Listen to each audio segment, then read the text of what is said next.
வீரமும் விவேகமும் தேசியமும் தெய்வமும் இதை கொண்டு எல்லோரும் ஐயப்பனின் அருளால் எல்லாரும் நல்லா இருக்கணும் முதல்ல வேண்டிக்கிறேன். இந்த பதிவு வந்துட்டு சகோதரி இசைவாணிக்கு, உனக்கு என்னம்மா பிரச்சனை? எதுக்கு அடுத்த மதத்தை இழிவுபடுத்தி பாட்டு பாடுறேன்? முதல்ல நீ கிறிஸ்டியனே இல்லையாமே கேள்விப்பட்டேன்.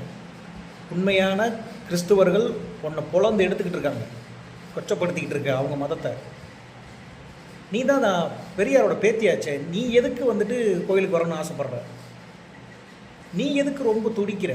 எங்கள் பொண்ணுங்களுக்கே தெரியுமே, அது எங்கள் பொண்ணுங்களுக்கே தெரியுமே அங்கே போகக்கூடாதுன்னு. சபரிமலையில் ஐயப்பன் வந்து பிரம்மச்சாரியாக இருக்கார், அதனால் அங்கே குறிப்பிட்ட வயசுக்கு மேலே உள்ள பெண்கள் வந்து போகக்கூடாது. குழந்தைகள் போகலாம், அன்டில் 18க்கு பின்னாடி போகலாம், 40க்கு அதுக்கப்புறம் போகலாம். ஏன் அந்த கோயிலுக்கு ஐயப்பன் எல்லா கோயிலுக்கும் போகலாம், எல்லா இடத்துலையும் ஐயப்பன் இருக்கார் போகலாம். சபரிமலைக்கு மட்டும் பிரம்மச்சாரியாக இருக்கிறனால அவர் போக முடியாது. எதுக்கு தேவையில்லாமல் உனக்கு தேவையில்லை?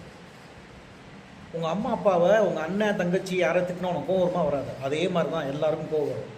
தயவு செய்து இதோட நிறுத்திக்கிங்க. நீ வெறும் அம்பு தான்மா. உன்னை எய்தது யார் தெரியுமா? நீலம் ப்ரொடக்ஷன். தலைவா ரஞ்சித் அவர்களே, நீங்கள் சாதி சண்டை தான் பண்ணிக்கிட்டு நினச்சேன், இப்போ மதச்சண்டையும் ஏற்படுத்திக்கிட்டு இருக்கீங்களா? போய் ஒழுங்காக படத்தை ஒழுங்காக எடுக்க பாருங்கயா. எனக்கு வாயில் நல்லா வருது. இந்தா இசைவாணி, இசை சானியா, இந்தா இவர் தடுக்கிறாரு. இப்போ கூட ஐயப்பன் தான் உன்னை வந்துட்டு காப்பாற்றிக்கிட்டு இருக்காரு. இன்னும் நிறைய மாலைப்பட்ட பக்தர்கள்லாம் இன்னும் வந்து உன்னை பற்றி எதுவும் பேசாமல் இருக்காங்க. மலைக்கு போயிட்டு வந்ததுக்கப்புறம் நான் நிறையா இருக்குது, தயவு செய்து மன்னிப்பு கேளு, இல்லைன்னா இதோட நிறுத்திக்க. நீ பாடவும் முடியாது. ரஞ்சித் அவர்கள், நீங்கள் படம் எடுத்தாலும் எல்லாம் தவிர்ப்போம். எப்படி படத்தை எடுக்கிறேன்னு பார்ப்போம். அரசன் நன்று கொள்வோம், தெய்வம் நின்றே கொள்ளும். மாலையை கழட்டிட்டு வந்து எல்லாரும் பார்த்துக்குறோம்.